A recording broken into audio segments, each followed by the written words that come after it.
बहुत पुरानी बात है, जब सफर के लिए वफादार जानवर इंसान का सहारा हुआ करते थे।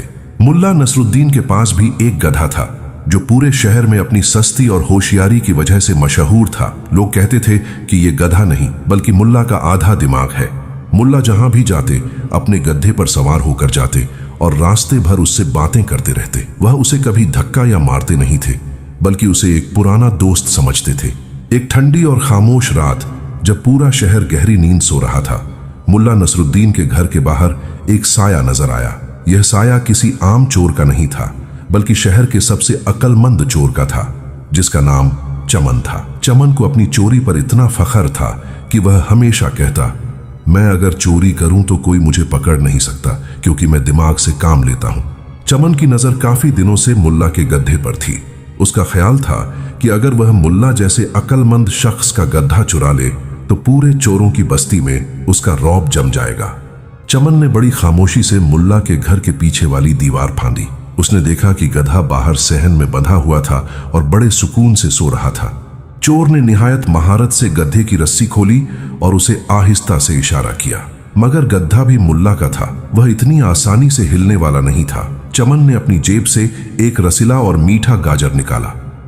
गाजर की खुशबू सूंघकर गधे ने अपनी आंखें खोली और लालच में चोर के पीछे चलने लगा।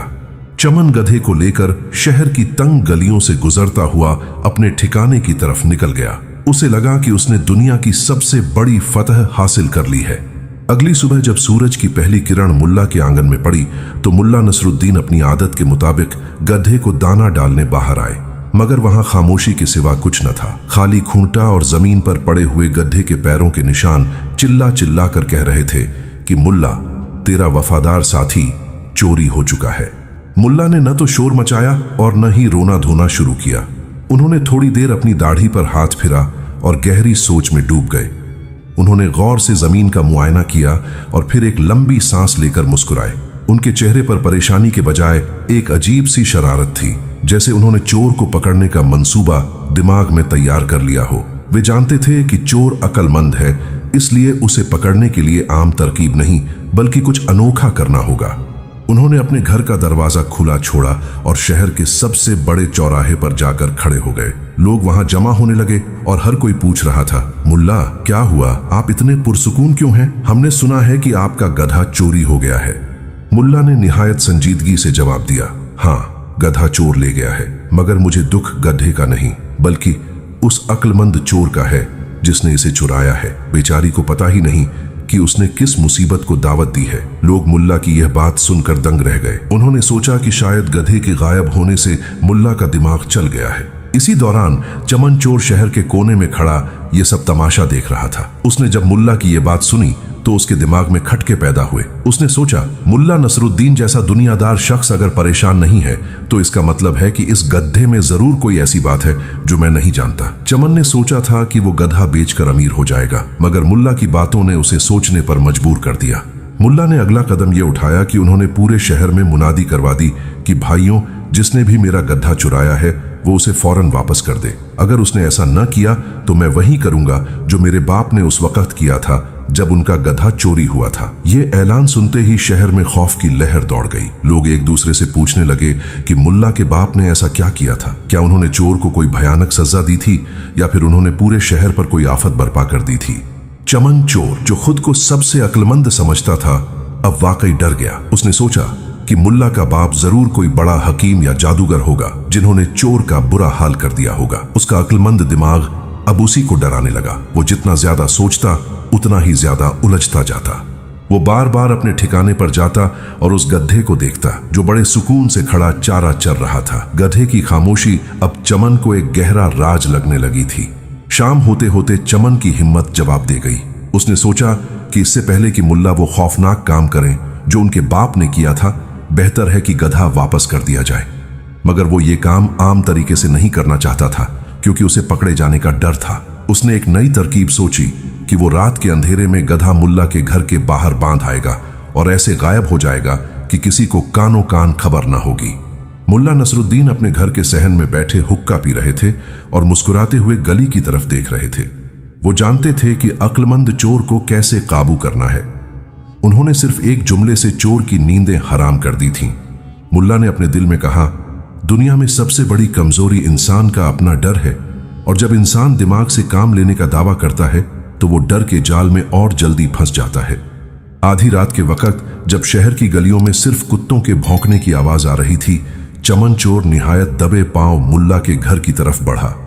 उसने गधे की रस्सी थामी हुई थी और वह बार बार पीछे मुड़कर देख रहा था कि कहीं कोई उसका पीछा तो नहीं कर रहा।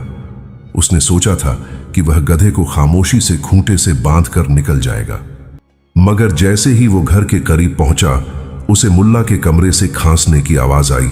चमन ठिठक कर रुक गया। उसका दिल जोर जोर से धड़कने लगा। उसने हिम्मत जमा की और गड्ढे को अंदर ले गया। अभी वो रस्सी खूंटे से बांध ही रहा था कि अचानक एक भारी आवाज गूंजी, कौन है वहां? चमन के हाथ पांव फूल गए।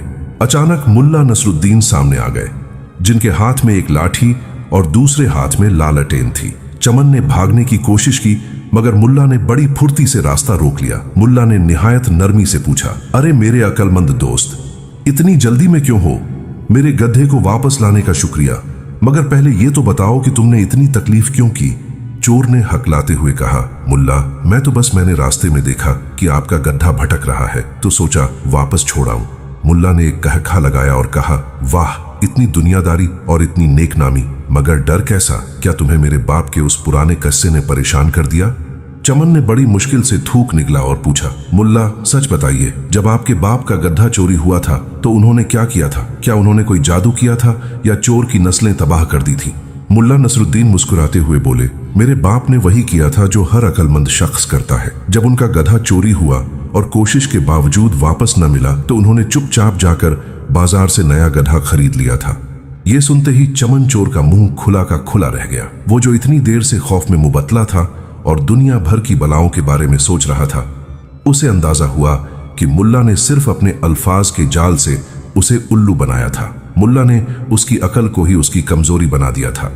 मुल्ला ने उसकी खामोशी को देखा और निहायत नरमी से कहा, दोस्त परेशान ना हो, इंसान हमेशा अपनी सोच के पिंजरे में कैद होता है। तुमने चोरी की क्योंकि तुम्हें लगा कि तुम पकड़े नहीं जाओगे, और तुमने गड्ढा वापस किया क्योंकि तुम्हें लगा कि तुम किसी पुरअसरार मुसीबत में फंस जाओगे। दोनों सूरतों में तुम्हारा डर और तुम्हारी लालच ही तुम्हारे फैसले कर रहे थे। मुल्ला ने उसे मजीद नसीहत करते हुए कहा कि असली अक्लमंदी दूसरों को धोखा देने में नहीं, बल्कि अपने नफ्स पर काबू पाने में है। चमन ने मुल्ला के आगे सर झुका दिया और वादा किया कि वह आइंदा चोरी से बाज रहेगा।